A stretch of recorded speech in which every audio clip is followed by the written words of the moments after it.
Today I'm making my family bean and cheese quesadillas with the perfect pan of Mexican style rice. And I'm also going to include what I made myself to stay on that high protein, low carb lifestyle. I've been doing this lately. Who knows how long it'll go on, but some of you want to see what I've been doing for myself with high protein, low carb options. So here we are. But first, I'm going to show you how I make these very simple and easy but very flavorful and delicious bean and cheese tacos dorados or quesadillas. They are so good, and it starts with a really good salsa. To start, I'm going to make my salsa. So here I'll be using around 5 to 6 guajillo chiles, and I'm also going to use 1 chile morita. This is going to add spice and smoky flavor. So I'm going to make a milder version of this salsa, and I decided to remove all the seeds and stems to clean these up. Now typically I like to leave the seeds for the chile morita, but my son is going to be eating this today and it'll just be too spicy for him, so I'm going to remove the seeds. But you can leave the seeds in the chile morita to add spice. That all of my chiles are cleaned, I'm going to toast and saute them. Here in a small pan that I've preheated over a medium-low heat, I'm adding some oil. And now I'm just going to saute these quickly. You want to lightly toast the dried chili pods. If you burn them, things will get bitter, so be mindful. And it does go quick. I also added 1 clove of garlic. So these are pretty much where I need them to be. And now I'm going to add water to submerge them. And I'm going to let these soak until they have softened and easier to puree.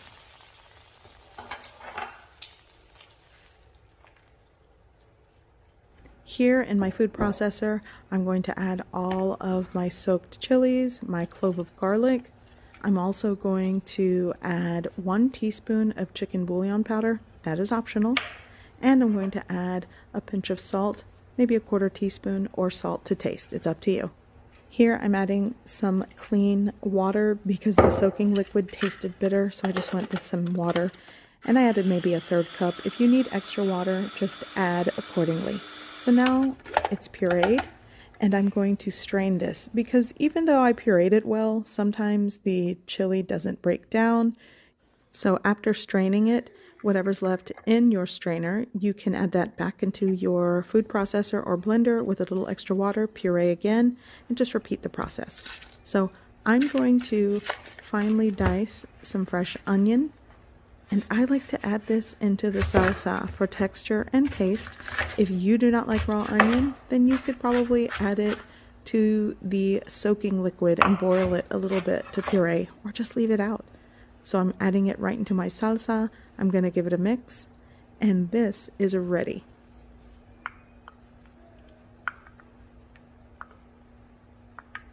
The type of cheese that I'm shredding today is queso quesadilla. This is just a white melty cheese. You could use any melting cheese that you prefer. Now here I just have boiled cooked beans. I cook them with a piece of onion and some salt. So they are salted, but I'm going to flavor them with some of the salsa, garlic powder, onion powder, and cracked black pepper. You can season your beans how you like. Sometimes if I have charro beans left over, I'll mash those, but this is what I'm working with today.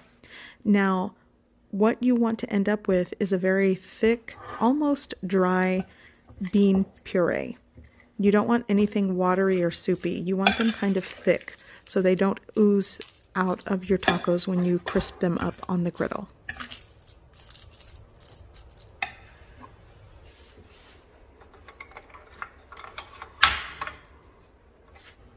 I'm going to add a little bit of cooking oil to my preheated griddle, and I preheated this over a medium-low heat. If it gets too hot too quickly, then the tacos will burn before they crisp. I'm just going to warm through the corn tortilla to make it pliable. You'll want to warm it on each side, and once you flip it over, you can start to fill it with the beans and cheese.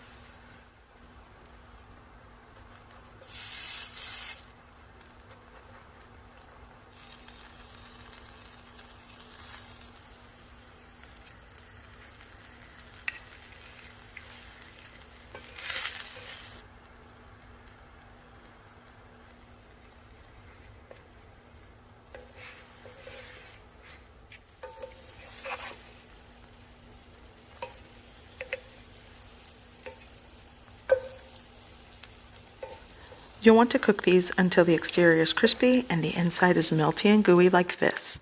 And these are done. So now I'm going to show you how I make that perfect pan of Mexican style rice. It's so good.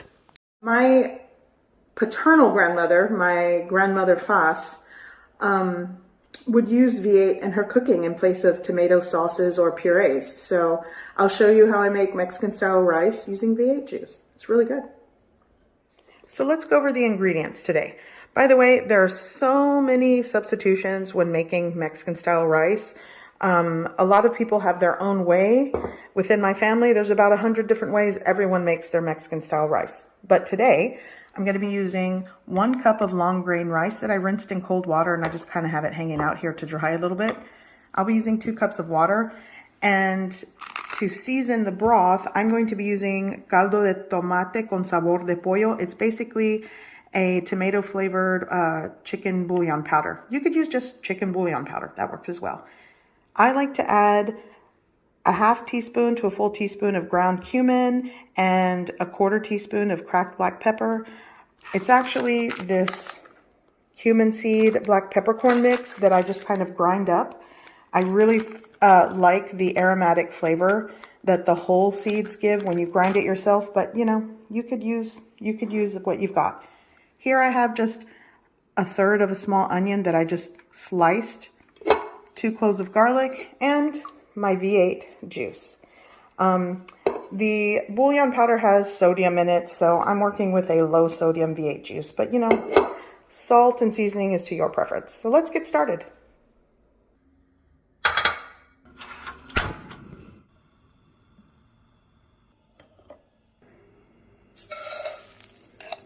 I'm going to toast the rice over a medium-low heat until it's golden brown and aromatic.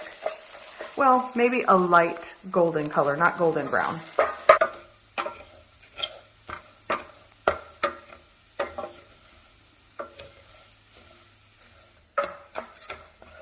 Okay, so this is at that light golden color stage. So I'm going in with my onion. Now for the garlic. And for the ground cumin and, oops, I'm like wrong, peppercorn mix. That'll warm the spices, the dry spices through. And quickly, with a tablespoon of the chicken bouillon powder, mix it. Things are gonna get nice and bubbly here soon. Okay. Now for the V8.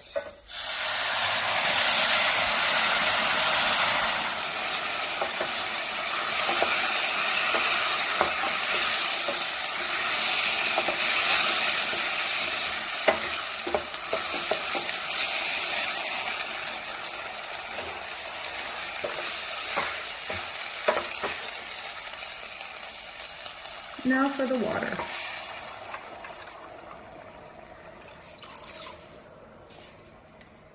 I'm not going to over mix this, just gently kind of incorporate everything together.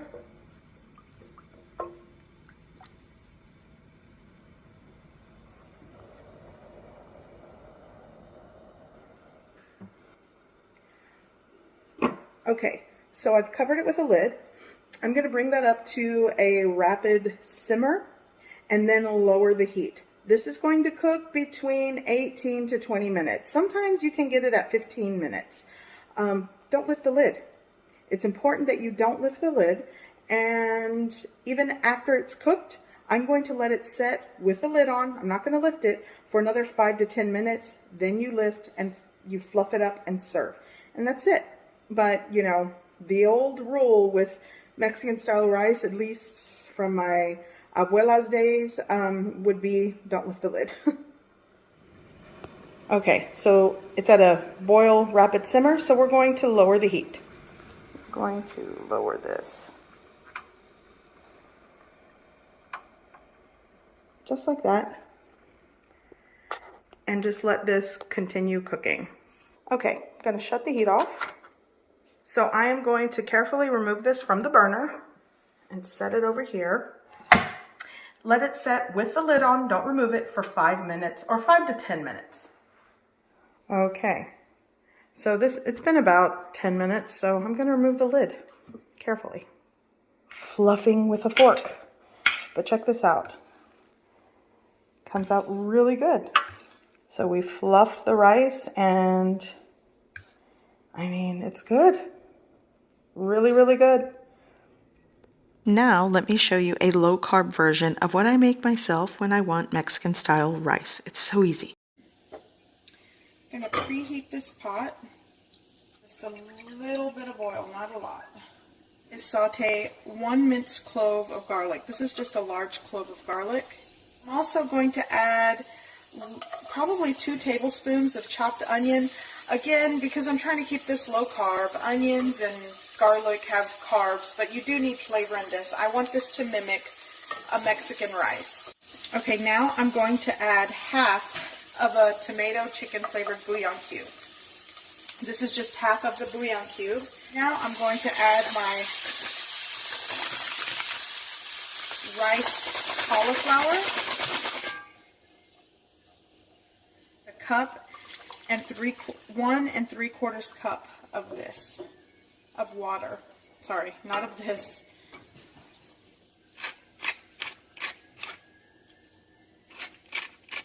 Gosh, I should have added that sooner. Make sure when you make this, you add it sooner before you add the water.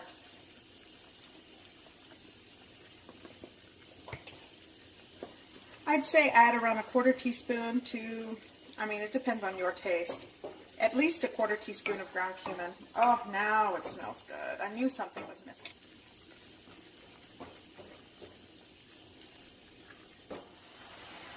Okay, so my rice is pretty much done at this point. I'm going to let it go until most of the liquid has evaporated, but if you like it to be a little soupy or like have that caldo in it, then go for it. And this took around 12 minutes, and as you can see, it still has liquid in it, so I'm going to continue letting it cook for a couple of more minutes until that's evaporated. But for the most part, this is done. So this is my cauliflower Mexican rice. I'm making low-carb, high-protein quesadillas and red rice today. And this is under 500 calories and 163 grams of protein. Okay, I'm starting off with a drained can of chicken breast. It's about 5 ounces. Here I'm going to add 1 large egg, 1 ounce of grated Parmesan cheese, and give that a really good mix. Essentially, I'm using that chicken pizza crust hack. Okay, divide it into 4 sections, and I'm going to press this out into tortilla shapes. You'll want to preheat your oven to 425 degrees Fahrenheit, and I'm going to cook halfway through for about 10 minutes. I'm going to be using queso fresco for my quesadillas, and this is 1.5 ounces of queso fresco. I took these out of the oven, and they're still soft enough to fold, and I just filled them with the cheese, fold them over carefully, and I'm going to pop them back into the oven so that they get crispy and golden brown. So I'm making cauli rice Spanish style or Mexican style. I'm going the lazy way, so I picked up the Spanish style frozen bag of cauli rice. 1 cup is 60 calories. I'm adding a cup, a little bit of water, onion powder, black pepper, and I have to have ground cumin. Maybe that's the difference of Spanish and Mexican style rice. I don't know, but it's good. Okay, these are done and they're definitely crispy. And so you just carefully plate them up with your rice and enjoy. This is so good. It's a childhood favorite turned low carb, high protein. I hope you give this recipe a try. I hope you like it. And thanks for watching.